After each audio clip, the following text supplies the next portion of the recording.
Bem-vindos e bem-vindas, Jô, bem-vinda. Obrigada.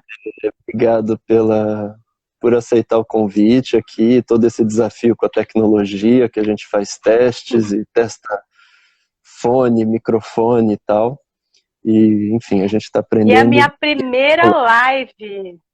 Olha só, a minha foi com a Denise também.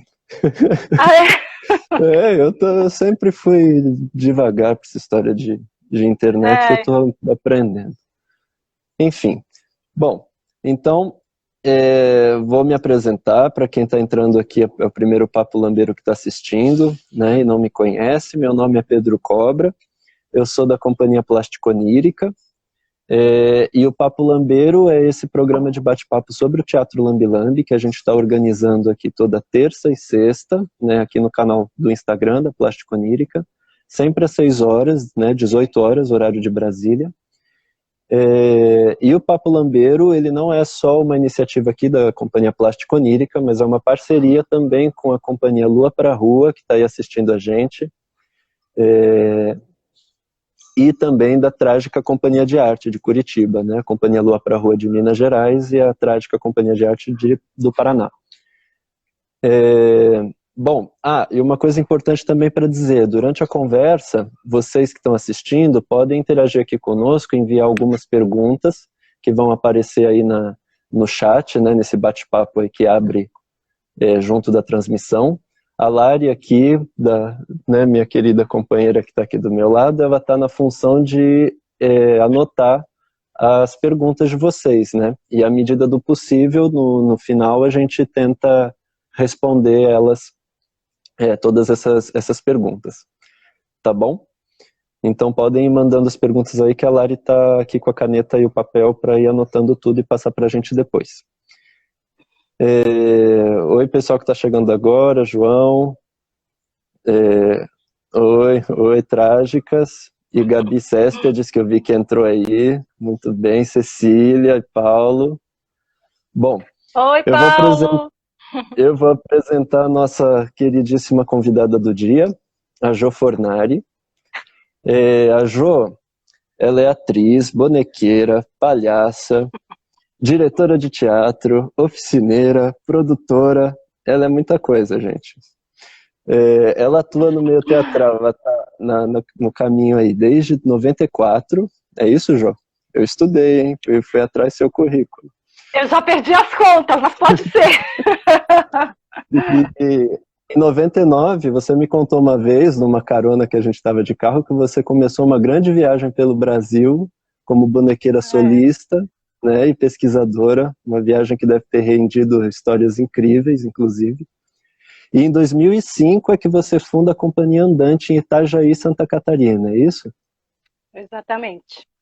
Então tá. E hoje ela também integra, além da Companhia Andante, né, o Olaria Coletivo de Artes na cidade de Canelinha, queridíssima cidade de Canelinha, lindinha, em Santa Catarina. Que vocês conhecem? Conhecemos, tivemos essa honra.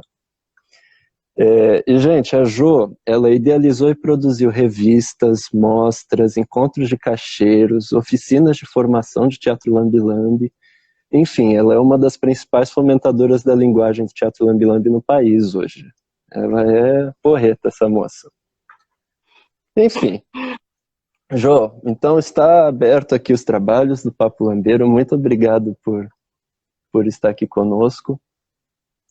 E acho que para a gente começar aqui o nosso papo, você podia contar um pouquinho mais dessa sua da trajetória que eu contei assim, bem por cima, da sua e da Companhia Andante também, né, com o Teatro Lambi-Lambi. E como é que aconteceu essa sua primeira aproximação com a linguagem e também contar um pouquinho desse seu trabalho com projetos tão importantes para a disseminação do Teatro Lambi-Lambi, né?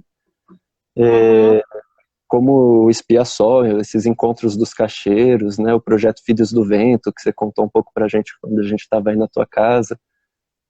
Enfim, aí a gente vai a partir daí abordando o nosso tema de hoje, que ficou super bonito, objetos, memória na disseminação do Teatro Lambi, né?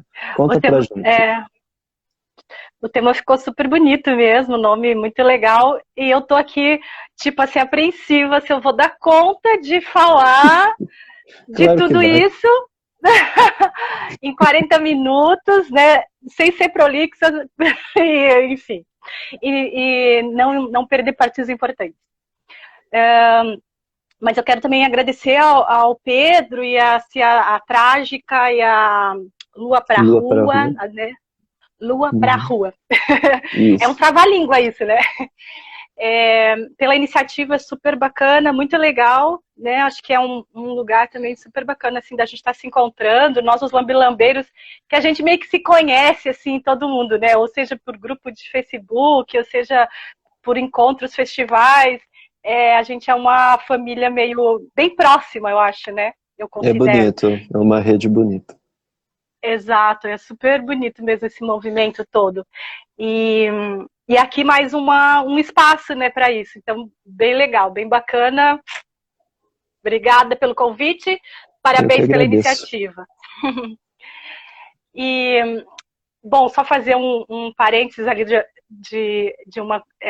da minha biografia que você estava falando ali, que na verdade é tudo isso aí, mas o parênteses é que no movimento do Teatro Lambi-Lambi, especificamente nesse recorte, as minhas ações elas sempre foram dentro da companhia andante, juntamente então com os integrantes, que daqui a pouco eu vou falar todos, que fizeram parte durante um período, né? Então não foi uma coisa assim sozinha, só para... Sim, eu sei. Então, voltando lá para a minha entrada no teatro, né?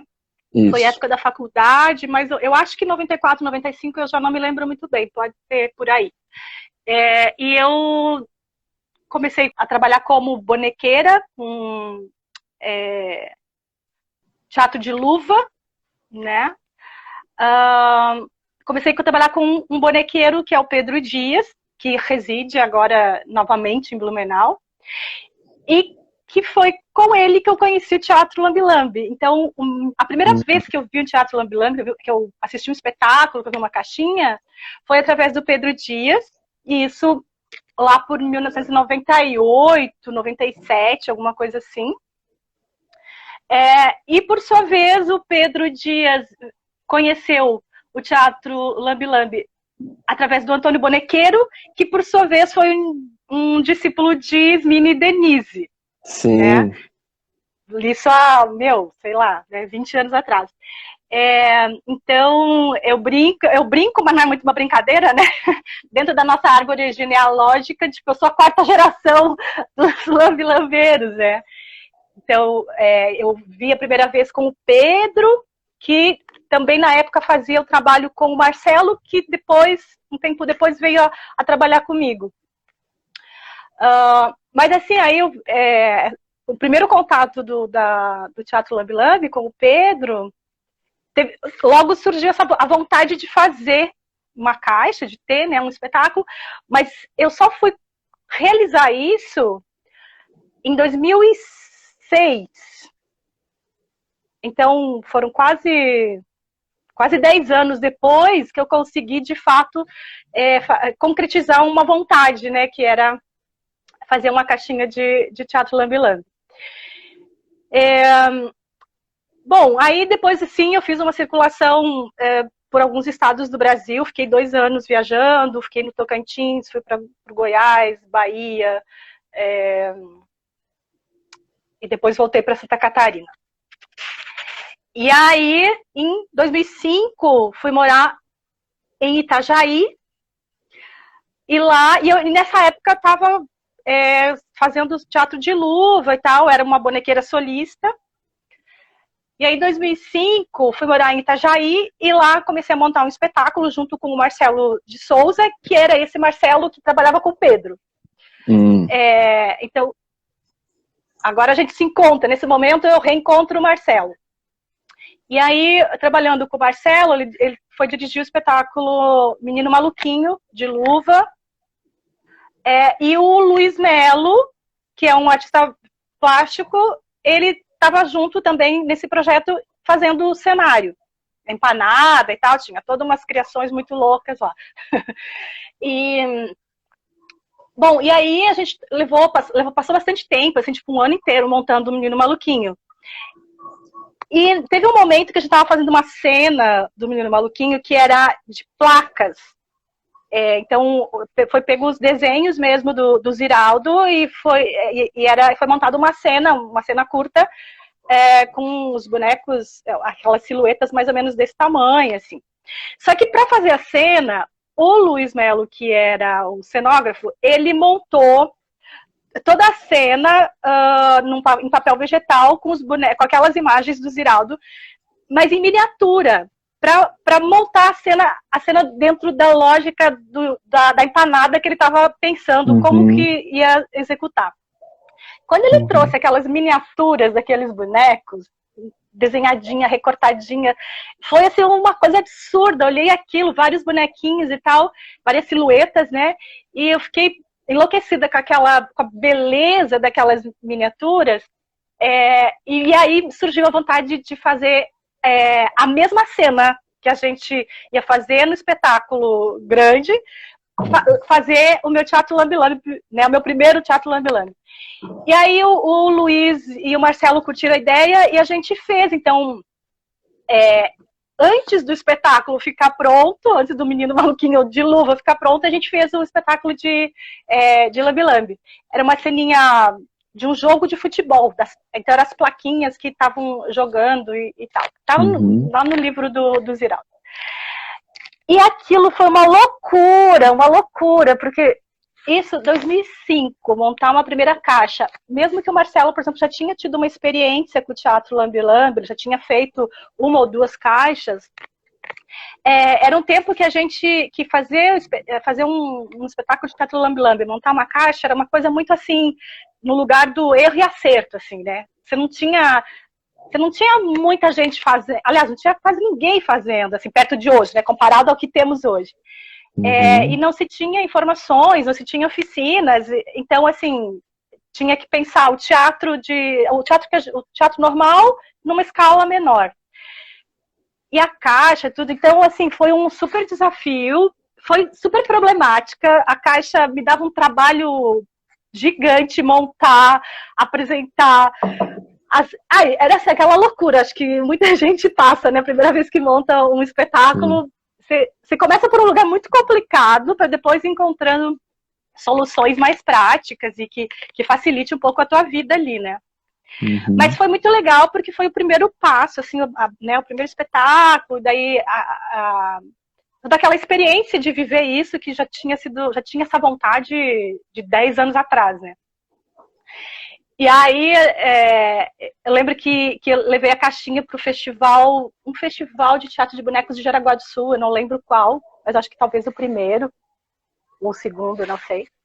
E foi super legal, porque depois de experimentar com o público e tal, mas eu tanta coisa errada que eu acho que eu deletei da minha cabeça, e eu nem sei, assim, não sei o que aconteceu depois. Mas enfim, daí depois dessa primeira experiência, eu acho que no ano seguinte, em 2017, eu tive a vontade de montar o segundo espetáculo, e montei na mesma caixa que o Luiz tinha construído, que aí foi o Maria do Cais, que é o espetáculo que muitos de vocês já viram e que está em repertório até hoje. Lindíssimo, por sinal.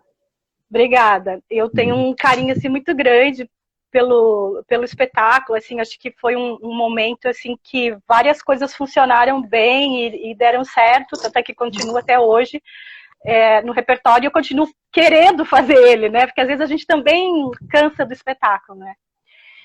E aí a Maria do Cais teve algumas coisas interessantes, porque, por exemplo, nessa época a gente não pensava muito assim em coisas como, por exemplo, ergonomia do teatro. Hoje eu falo isso, a ergonomia do caixeiro, da caixinha ali, né? Que aí era também super difícil, porque fisicamente assim, me deixava numa postura muito ruim, eu tinha muitas dores na cervical, porque, enfim, aquela proposta do palco giratório, como é que faz para enxergar na frente, se tem uma parede na frente dos teus olhos, foi toda uma complicação que levou um tempo também para conseguir resolver essa problemática, né? Bom, e aí, bom, eu já estou falando aqui Aí eu falei, então, sei lá, 2005, então a companhia nasceu em Itajaí e tal, e teve esses momentos aí. Aí eu gostaria de fazer um recorte, assim, dentro do tempo de 2005, falando em Teatro Lambe Lambe, um recorte, assim, de 2005. A partir de 2005 a mais ou menos 2015 ou 2020, não tem problema. Mas é que a partir de 2005 eu tenho a impressão que começou a acontecer um movimento de Teatro Lambe Lambe, principalmente em Santa Catarina, ou talvez que eu, né, onde eu estava e que eu então vivi isso e vi isso acontecendo. Porque eu acho que até antes de 2005 não existia um movimento, existia ações pontuais e poucas, né? Era assim, ainda um movimento tímido, né? Uhum. E aí eu tenho a impressão que mais ou menos ali, a partir de 2005, começou a surgir algumas coisas nesse lugar. Como, por exemplo, algumas oficinas, aqui em Santa Catarina mesmo, pela Mary Pet, se eu não me engano, que era uma das pessoas que naquele momento estava agitando a linguagem, o Marcelo Melo, e aí começou o Festival de Teatro em Joinville, por exemplo, em 2007, a Maria do Cais estreou nessa primeira mostra, primeira mini mostra de Teatro Lambe Lambe de Joinville. Uhum. Logo em seguida teve a mostra de Jaraguá. Então, ali entre 2007, 8, 9, 10, começou a acontecer muita coisa relacionada à linguagem, pelo menos aqui em Santa Catarina. Então, teve essas mostras, teve algumas oficinas, quer dizer, na verdade eu sei que a Mary e o Marcelo deram alguma oficina. E aí, em 2008, assim, tipo, dentro disso que parece que foi um movimento, não um movimento pensado, ou articulado, ou planejado, foi acontecendo espontaneamente. Por exemplo, e aí em 2008, por exemplo, foi quando a gente, da Ciandante, começamos a montar o projeto, que depois virou espetáculo, Espia Só, que também é o mais conhecido, eu acho, do povo aí do Lambe Lambe. E aí depois foram acontecendo várias outras coisas que eu vou contar depois. Então, é bonito de ver, assim, esse recorte na história do Teatro Lambe Lambe. Porque parece que alguma coisa aconteceu, alguma coisa amadureceu, alguma coisa despertou. A gente não consegue avaliar isso exatamente, o que rolou. Mas até então, estava um pouquinho quieto, um pouquinho tímido o Teatro Lambe Lambe no país, assim, com exceções de algumas ações mais pontuais, me parece. E aí, depois disso, esse movimento em Santa Catarina, e aí comecei a ver também muitos movimentos acontecendo em outros estados, né, como Minas, por exemplo, São Paulo. De alguma forma, começou a pipocar. A própria UANI, eu acho que também começou mais ou menos nesse período a produzir seus espetáculos e tal. Bom, e aí, então, em 2008, a Companhia Andante, que nessa época, a Companhia Andante era eu e o Alex Nascimento, que éramos da companhia. Quando eu comecei a pensar no projeto Espia Só, que tinha essa característica de ser mais de uma caixa, né, algumas caixas, e pensando numa ideia pensando numa coisa de ser algo que criasse de fato uma intervenção no espaço público, no espaço aberto, na rua. Porque eu tinha a sensação de que quando eu estava sozinha em qualquer espaço apresentando, o espaço me engolia. Eu ficava pequenininha ali, as pessoas não me viam. Se eu estava, por exemplo, num hall de um teatro, se tem, sei lá, 10 pessoas, se tinha 10 pessoas na minha frente, quem estava atrás não via nada. Eu sumia ali. E aquela coisa também, meio que, às vezes, de estar sozinha, num espaço muito grande, tinha um certo desconforto, assim, essas questões. Não exatamente desconforto, inquietações. Tipo, sim, é difícil mesmo, é muito difícil. E pensando assim, como que podia ser diferente, assim, o que poderia ser agregado, o que poderia ficar, sei lá, tinha algumas inquietações, assim. Uhum. E daí foi por aí que nasceu um pouco essa ideia do Espia Só, que seria, então, ter uma intervenção onde tivesse mais de uma caixa e onde tivesse esse aparato cênico que servisse de atração, assim, que pudesse chamar atenção no espaço, né? Que fosse algo visualmente interessante, que as pessoas tivessem curiosidade, que pudessem ver de longe. Bom, e aí, então, quando eu comecei a amadurecer esse projeto, eu comecei a comentar com os meus amigos, e principalmente com o pessoal da Cia Experimentos, que na época era a companhia que eu também fazia parte, lá de Itajaí. E aí começou a rolar uma coisa muito curiosa, para mim foi super curioso na época, que algumas pessoas começaram a se interessar pelo projeto e querer fazer parte.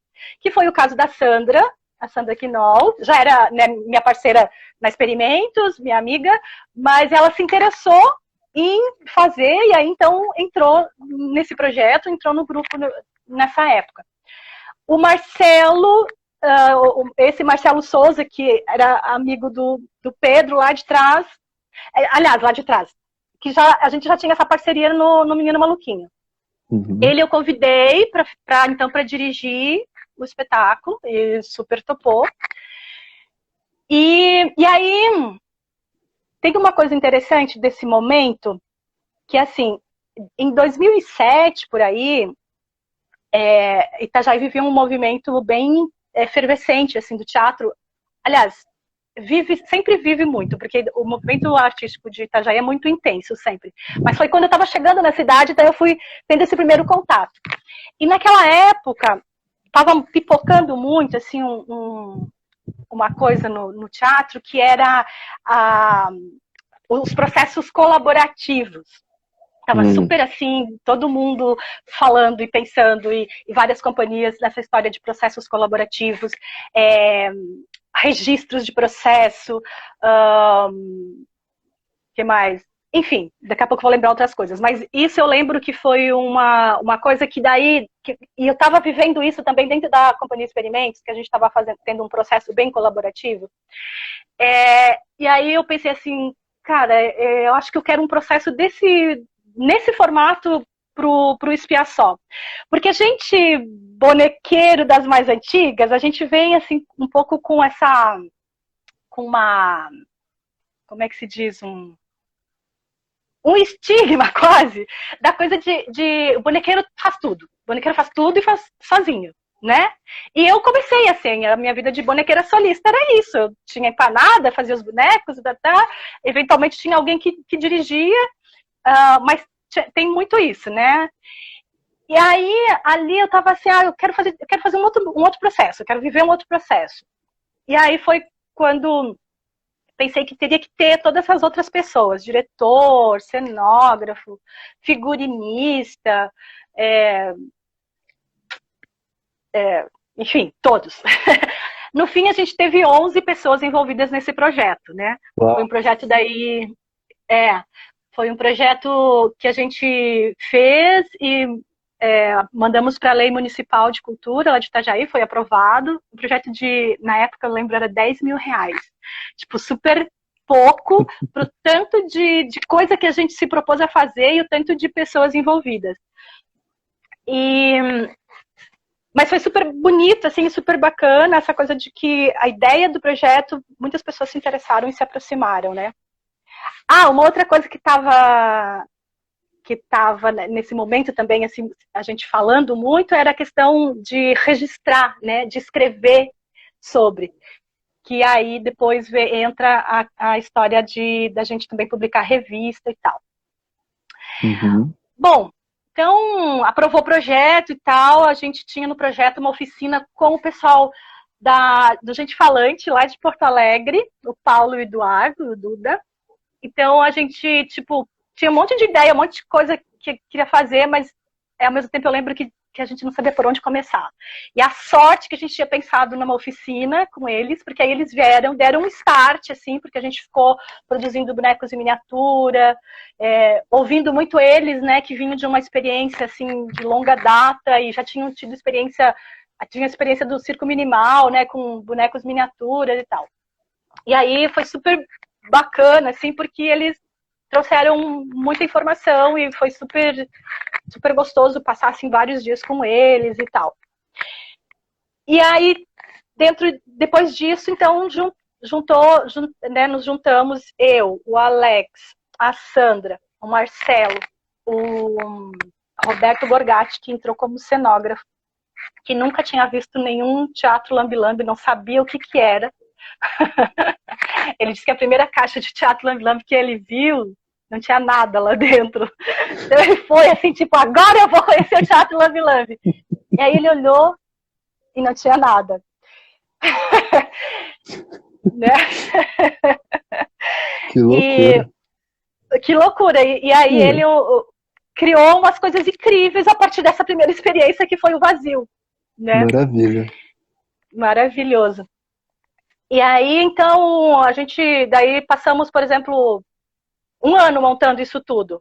E uns 3 meses, mais ou menos, o Roberto ficou internado, né? A gente fez uma residência na sede da Andante, na época, que era a minha casa, que também era a sede da Mútua, a gente dividia espaço e casa e tal.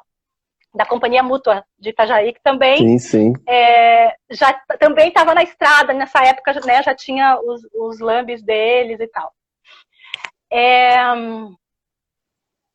E aí, nessa residência, assim, nesse período aí, nós levantamos, então, toda a história do Espiaçó, toda a parte de estrutura da tenda, as caixinhas, e isso tem muito, essa estrutura, assim, mais cenográfica, tem muito do Roberto, assim, porque ele fazia uma coisa maluca, assim, a gente passava o dia inteiro pensando e falando e testando e não sei o quê, daí eu ia dormir, e ele passava a noite criando e desenhando, não sei o que. No dia seguinte, ele vinha me mostrar as ideias, me trazia, assim, projetos.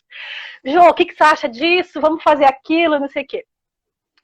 Porque nessa época, por exemplo, o Alex e a Sandra, eles não tinham experiência alguma, assim, com teatro de animação. Então, eles ficaram um pouco mais afastados. Mas eu fiquei full time com o Roberto criando.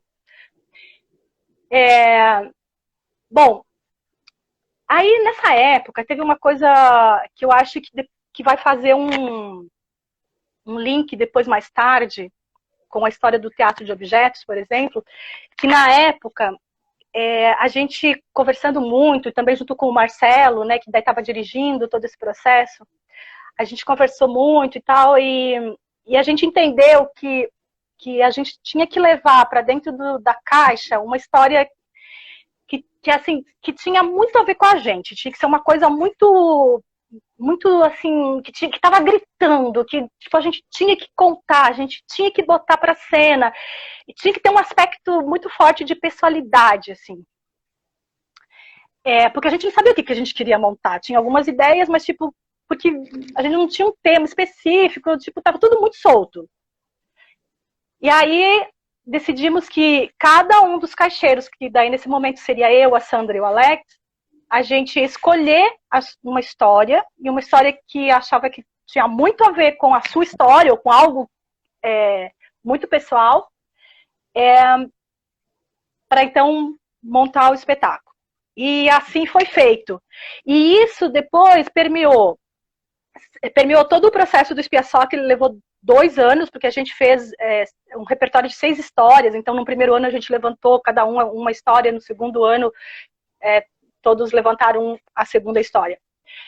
E depois essa proposta, digamos assim, ou esse olhar, a gente levou para as nossas oficinas e depois ela ganhou um reforço, digamos assim, lá no teatro, quando chegou o teatro de objetos pra gente, né? Uhum. Bom, então aí, tentar resumir um pouco, né? Aí o Espiaçó, quando ele estava para estrear, isso foi em 2009, que aí a gente sofreu uma enchente, quase perdemos todo o material. Teve várias intempéries aí. Mas em 2009, quando estava para estrear, próximo, o Alex saiu da companhia e levou o espetáculo dele, obviamente. E aí entrou o Laércio, a partir de 2009. Então o Laércio Amaral entrou na companhia, né? Começou a fazer parte, e depois então foi esse grupo de nós três, né? Eu, a Sandra e o Laércio, que tocamos a companhia até 2015, 16, 17, aí teve saída da Sandra, depois do Laércio. Então foi esse período, esse recorte aí de 2009 até mais ou menos 2015, que fomos nós três, teve que foi esse momento intenso do Teatro Lambi Lambi pra gente, e que a gente conseguiu, assim,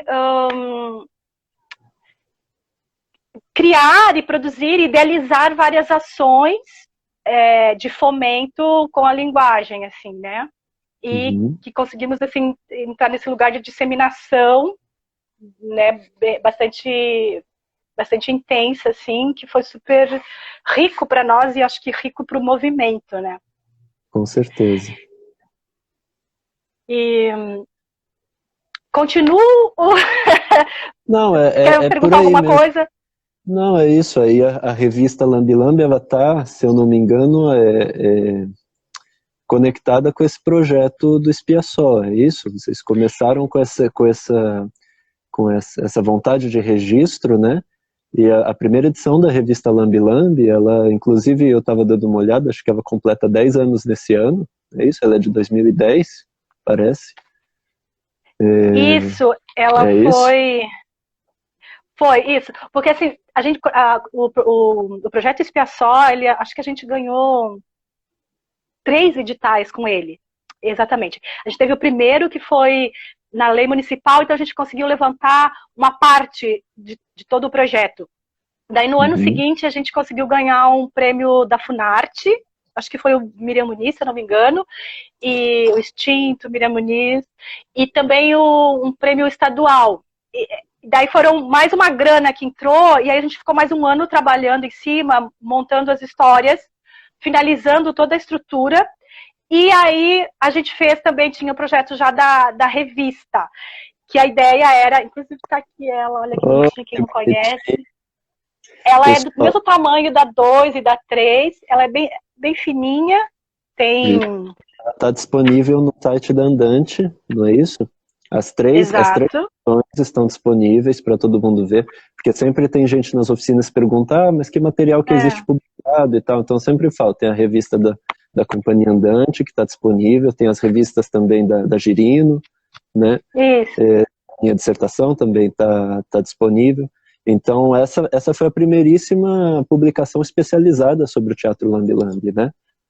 É isso? Eu acho que, assim, que eu tenho conhecimento, eu acho que sim. Tinha alguns artigos, né, que sim, já existia, do Nini, de alguma galera, assim, mais da academia, né?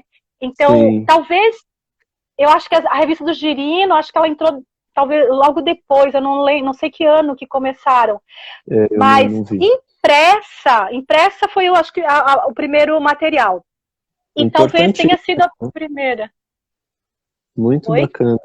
Importantíssimo. E é um conteúdo, justamente, já tinha uns artigos feitos pelo pessoal da academia, que é super bacana ter esse olhar né, da pesquisa acadêmica, mas vocês vieram com uma proposta nessas revistas, para quem não conhece, de trazer os próprios artistas falando do trabalho, né? A voz dos lambilambeiros e das lambilambeiras falando sobre a prática, né? E isso tem um outro olhar para a coisa, né? Não é alguém de fora olhando o objeto de estudo, mas é alguém que pratica, que está se transformando com aquela linguagem, né? Que está praticando aquilo nas ruas e, enfim, que está diretamente ligado aos desafios todos que a prática do Lambi Lambi traz, né? Então, para mim, por exemplo, na minha época de pesquisa foi super importante esse material. Continua falando dele. Sim. Não, é isso daí, porque era exatamente essa ideia e a proposta na época, porque cada um desses 11 profissionais que estavam envolvidos com o Espia Só cada um vinha de uma experiência muito distinta um do outro, como, por exemplo, o Roberto, que nunca tinha visto um teatro lambe-lambe, eu que conhecia do teatro de animação, a Sandra, o Alex não escreveu aqui, mas o Laércio, a Sandra, que não tinha experiência nenhuma com teatro de animação. Enfim, cada um aqui teve uma experiência muito, muito distinta um do outro, porque a gente estava começando a criar uma unidade dentro da linguagem, né? Uma unidade dentro da companhia com essa linguagem. A gente não vinha de experiências anteriores semelhantes e se chegou a algum lugar. Então a ideia era isso também, porque já tinha então o Teatro Lambe-Lambe uns quase 20 anos e a gente não tinha de fato muito material, muito registro disso, né? E dentro daquilo que eu estava contando, né, que era um período que a gente estava falando muito em registrar os processos e tal. Sim. Então, partiu disso. Cada um escreveu o seu para contar como é que foi esse momento. Muito bacana. E agora deixa só uma questão de ordem aqui, já chegamos aos 40 minutos da nossa transmissão. Eu sabia que não ia dar tempo. A gente não pode acabar e daí fazer mais um. Vamos tentar treinar nosso poder de sintetizar as coisas, né, dos lambe-lambeiros. Mas enfim, as revistas são super bacanas, elas estão disponíveis, né, pessoal que está entrando agora para estudo, para leitura. Você está com as 3 aí na mão? Com as 2? As 3 aí. Maravilha. A última é focada em dramaturgia, né? Isso. E aí, pegando esse gancho da dramaturgia, e aí para a gente já conectar com outro tema também que é do nosso bate-papo, sobre a tua pesquisa com teatro de objetos, memórias, né? E como é que... conta um pouquinho para a gente essa pesquisa e como é que você vê essa articulação, né, dos objetos com todas as cargas que eles carregam, né, afetivas, metafóricas, utilitárias, enfim. Como é que você vê essa articulação de todos esses elementos atrelados ao objeto numa dramaturgia em miniatura, né? E como você e a Companhia Andante buscou e busca orientar também a criação de novas caixas nesse sentido. Conta um pouquinho pra gente nesse tempo que a gente entra nas perguntas. Vamos ver se eu consigo dar uma resumida aqui. Mas assim, dentro do teatro de objetos encontrei uma vertente, porque tem várias possibilidades dentro do teatro de objetos, mas tem um lugar que é o que eu conheci com o Sobrevento, o grupo Sobrevento de São Paulo, que a gente montou um espetáculo, que é o teatro chamado teatro de memória, o objeto de memória, ou objeto de afeto, que é o quê? Que é aquele objeto que ele tem um significado, uma simbologia para você, para a tua vida, né? E todos nós temos, cada um tem lá um objeto que guarda, que ganhou, que fez, que, sei lá, que comprou, que fez parte de um momento da sua vida e que você tem uma história com ele tem um significado importante para você. E aí, nesse lugar é que vai entrelaçar e se ligar com aquilo que eu falei lá no início da questão do pessoal. Então, quando eu conheci essa vertente, não é exatamente vertente, esse modo de falar, de fazer teatro com objetos, eu fiquei muito apaixonada, assim, muito encantada com essa possibilidade de você ter o objeto e o objeto por si ele já contar a história. E ele é uma história única. E ele é pessoal, porque qualquer objeto que você trouxer, cada um vai ter uma história com ele. E isso, para mim, faz muito sentido quando eu penso o teatro lambe-lambe. Então, é uma pesquisa ainda assim, uma pesquisa bem de laboratório mesmo, de tentar fazer essa interconexão assim, entre esse viés do teatro lambe-lambe, as histórias pessoais, esses afetos bem individuais, e essa abertura também, porque quando você vai contar um objeto que é teu, uma história, você tem que abrir a tua vida. Então você tem que contar um segredo, né? Você tem que... Então, nesse lugar aí, as linguagens vão se cruzando, né? Ela faz todo sentido, assim, quando eu entendi esse viés, não... fez super sentido dentro do Teatro Lambi-Lambi. Uhum. Então, nas oficinas, a gente tem trabalhado isso, e isso tem, para a criação dramatúrgica, tem um potencial tão grande, porque a gente faz um jogo, faz uma brincadeira de contar história, de objetos e tal, e ali brota tanta coisa, assim, intensa, profunda, coisas tocantes, que você olha assim e diz, cara, essa história tem que ir pro Lambi-Lambi, você não pode viver sem contar essa história. E de fato, daí tem se construído, tem surgido, né, dentro das oficinas, histórias incríveis e maravilhosas, ou pelo menos pontapés de uma dramaturgia. Às vezes ela é só um processo, é só um início de um processo. E depois pode sim ir para a construção de bonecos, pode ir para o teatro de sombra, pode ir para qualquer outra técnica. Mas ela nasce do objeto e ela pode ela pode ir para a cena, né? Como objeto, ou pode ser só esse pontapé para uma elaboração aí. Mas que vem de encontro com essas questões do pessoal, do individual, do segredo, Entendi. A partir da experiência pessoal. A partir dessa experiência pessoal, dessas memórias, dessas cargas afetivas que os próprios artistas depositam nos objetos, e aí os jogos que você propõe na companhia, né, dentro das oficinas, é para fazer essas histórias saírem e de alguma forma transformar isso em miniaturas, em espetáculo. É isso? Isso, sim. Claro. Resumido é isso, porque vem uma história e vem um objeto, e aí depois você tem então que trazer isso para a cena. Então, como é que você poeticamente vai trabalhar essa dramaturgia dessa história que às vezes só na narrativa ela já é incrível, mas aí como é que faz isso na cena? Como Sendo mostra, que nesse lugar o objeto ele não é animado, isso ele é simbólico.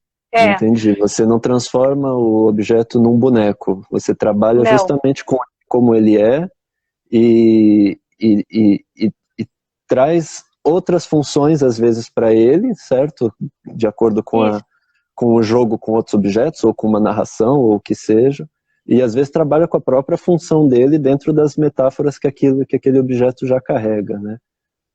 Bem interessante. Aí tem muitas possibilidades, né, de trabalho com ele, mas ele é primeiramente, ele é o disparador de uma possibilidade de dramaturgia, e o disparador de construir poeticamente essa história, né? Entendi, Jô.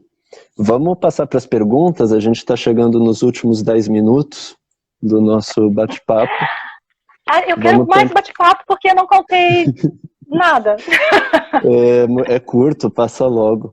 É muita história, né? A produção passou aqui as perguntas. Tá.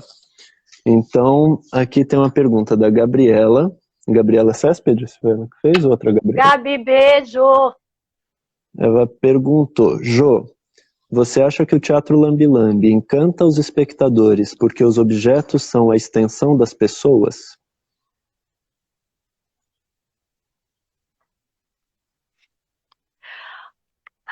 Eu acho que os objetos contam as nossas histórias e eles ajudam a gente criar nossa identidade.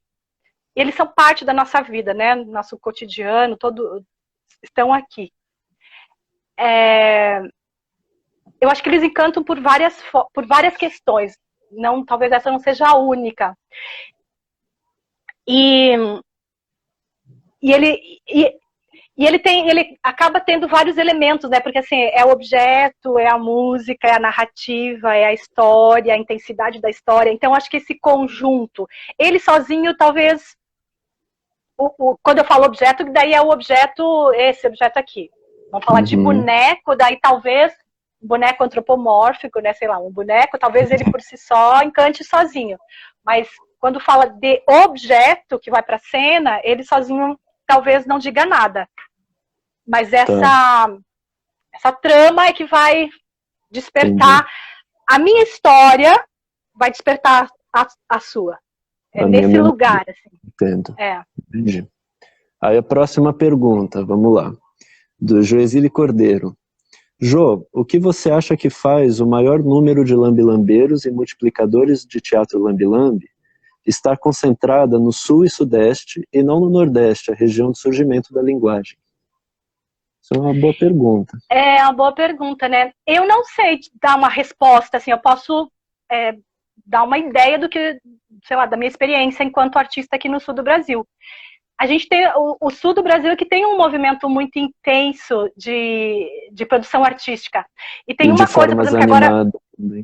De formas animadas em especial. O Nordeste também, pelo Mamulengo e tal, mas tem um movimento forte no sul.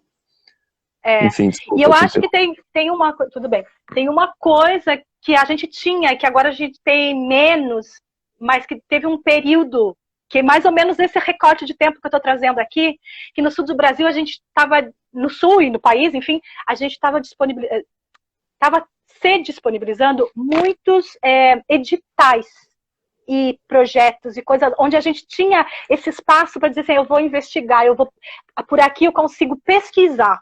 Então, isso ajudou muito a muita gente investir em linguagens e criações que nem sempre ia trazer um retorno financeiro, entendeu? Então, que, por exemplo, o Teatro Lambi-Lambi era uma das coisas, quando você pensava isso há 10, 15 anos atrás, tipo assim, como é que você vai viver disso? Quando eu tava fazendo Espia Só, tinha noites que eu não dormia, pensando assim, caraca, mano, eu tô aqui o ano inteiro, 3 meses enfiada numa casa produzindo um espetáculo, como é que eu vou viver com esse negócio? Tipo, eu tô viajando, é uma loucura completa, absurda isso aqui. Envolvi um monte de gente para fazer uma maluquice. Se não fosse o edital bancar isso, talvez eu não tivesse feito. Sim. Talvez esse projeto ia ficar na gaveta. Então, voltando no sul do Brasil, a gente tinha, porque agora já diminuiu bastante, esse lugar de fomento. E o que ajuda, eu acho que o que ajuda muito, tem muitos grupos trabalhando e produzindo e pesquisando. Que no Nordeste, por exemplo, não sei se é tão forte assim as questões de apoio, de patrocínio público, né? A cultura. Público. Sim, é mais difícil. Me parece mais difícil, realmente. Enfim, aí fica aí também nessa reflexão o quanto que isso faz diferença, né, para nossa categoria, enfim, para nosso ramo. E é uma pena que hoje a gente está num desmonte, né, generalizado. Absurdo. A gente tem que fazer na raça. Mas, por outro lado, o Lambi-Lambi ele se apresenta assim como uma alternativa pela autogestão, pela miudeza das coisas, pela facilidade de construção e transporte, enfim. Claro que agora, nos tempos que a gente vive, a gente tem outro desafio aí, né, de isolamento, corona. Os desafios não acabam. Mas enfim. Temos mais alguma pergunta? Deixa eu ver como estamos de tempo. Ainda temos 5 minutinhos. Vamos ver se a gente consegue abordar uma. Aqui? Tá. Pergunta de Malroro. É isso? Desculpa se estou falando errado o nome. Como tem sido hoje nessa nossa condição, estão trazendo as caixas para a cena da nossa intimidade virtual. Cenas e demonstrações dos seus processos de criação. Não sei se eu entendi bem a pergunta, mas é em relação a essa nossa condição de isolamento, justamente que a gente está conversando, como é que fica essa questão da intimidade na virtualidade, é isso? É isso, entendeu também, Ju? Mais ou menos isso que eu entendi. Eu acho que esse é um questionamento que a gente está se fazendo, que a gente vai ver o que vai acontecer, porque é uma coisa nova para todo mundo, né? Tu vê, a minha primeira live, nem isso eu fazia. Imagina espetáculos. Nossos espetáculos, por exemplo, da companhia, a gente optou em não deixar eles públicos no YouTube e tal. Porque exatamente assim, parece que a coisa tinha que ser presencial e tal. Sim. Agora a gente, de fato, tem que olhar para isso, repensar, revisitar esses conceitos, essas ideias, se reinventar. Talvez funcione, talvez não. A gente, acho que está todo mundo assim nesse lugar de ver o que vai ser. Tateando, né? Essa iniciativa do Papo Lambeiro é, de certa forma, alguma ação nesse sentido. Claro que não é exatamente a apresentação de espetáculos, mas é um meio que a gente encontrou de nos mantermos conectados e refletindo sobre a linguagem, né? Justamente a Trágica Companhia de Arte está com o desafio agora de reprogramar o Anima Rua, né, dentro de um formato virtual. Então acho que a gente vai descobrir aí mais para frente, no mês que vem, como é que isso pode acontecer no nosso caso das miniaturas. Tá bem? A gente vai ter essa experiência para ter uma ideia. Mauro Rodrigues, quem fez a pergunta. Bom, estamos nos nossos últimos minutos. Jô, eu agradeço imensamente a sua participação. Foi muito, muito rica, justamente para continuar a conversa que a gente teve com a Denise, né, que você vem já de uma outra geração de lambilambeiros. Isso também acho que tem a ver também com a pergunta do quarta, do Joesile também, que teve muita ação do Antônio Bonequeiro no sul do Brasil. Isso também contribuiu bastante para a disseminação da linguagem lá, e você é fruto dessa disseminação feita por ele também, né, ainda que indiretamente. Enfim, foi bem bacana que a gente aos poucos está conseguindo conectar os assuntos do outro papo. Vamos ver se a gente continua nesse movimento. Massa. Eu acho que é um grande quebra-cabeça esse papo, e a gente vai, né, construindo assim, um mapa do que é o movimento de teatro lambi-lambi desde que começou, então, já com a Denise, agora com a minha história aqui, e as outras pessoas também provavelmente vão trazer um pouco disso, né? E que é muito importante para a gente ter esse registro. Ter isso bem... bem legal. A gente tá gostando também. Eu tô aprendendo um montão aqui desse lado. Bom, então, brigadíssimo. Foi muito lindo, viu? Adorei conversar com você. Acho que o pessoal também que está vendo aí, eu li alguns comentários.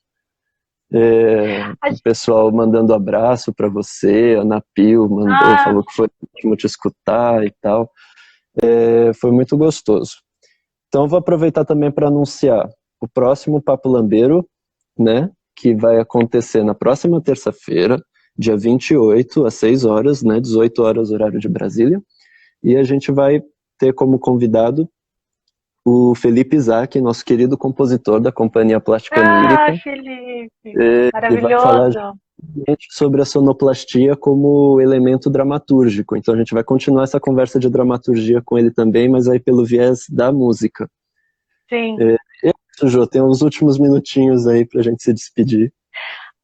Gente, super legal. Acho que a gente, assim, independente de quarentena ou não, a gente podia fazer isso mais vezes, hein? Podia ser um projeto assim que a gente pudesse manter sempre, porque acho que é muito legal isso. Galera que está começando já chega conhecendo um pouco mais, e a gente trocar informações. Maravilhoso. Palmas para vocês aí que tiveram essa ideia. Para todos nós. Juntos aí, quem está assistindo, quem foi convidado, quem está de parceria aqui com a gente, aí a Lua pra Rua, as Trágicas. Uma alegria. A minha produtora aqui das perguntas, Lari, que fica Larissa! aqui no... E é isso, João, um beijo grande no seu coração, comunidade lambeira, conectados no Papo Lambeiro na terça-feira. E é isso. Beijo grande para todo mundo, para você, Pedro, para Larissa, para todos vocês, para o povo, para os queridos amigos e lambilambeiros que estão aí acompanhando. Um beijo grande. E vamos lá, né? Vamos ter que reinventar essa nossa história aí. Vamos seguindo. Um beijo. Tchau, pessoal. Um beijo. Valeu.